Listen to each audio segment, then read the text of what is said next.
მე წევრი. ხმაურიანის ხდომა ორთვიანი ინტერვალის შემდეგ ოზურგეთის საკრებულოს დეპუტატები დღეს პირველად შეიკრიბნენ. დღის წესრიგით სულ 9 საკითხის განხილვა იყო დაგეგმილი, თუმცა ყველაზე მწვავე დებატები მას შემდეგ დაიწყო, რაც დეპუტატებმა საჯარო მოხელეებისთვის ხელფასის გაზრდის თემის, აგრეთვე დეპუტატებისთვის ხარჯების მომატების საკითხის განხილვა დაიწყეს.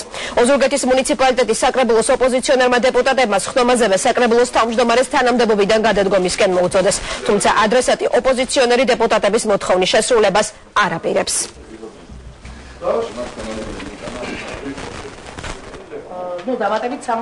მას უკვე მიმდინარე პროცესების შემდეგ არ აქვს მორალური უფლება, რომ იყოს ოზურგეთის მუნიციპალიტეტის საკრებულოს წევრი. დღეისათვის ვარ ქალაქის მაჟორიტარი დეპუტატი პირველ რიგში.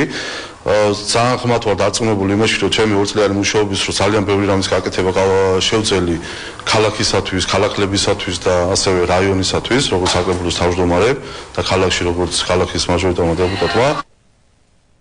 ახალგაზრდა ინფორმაცია ამინდის შესახებ, ამინდის პროგნოზი ჩვენს ეთერში.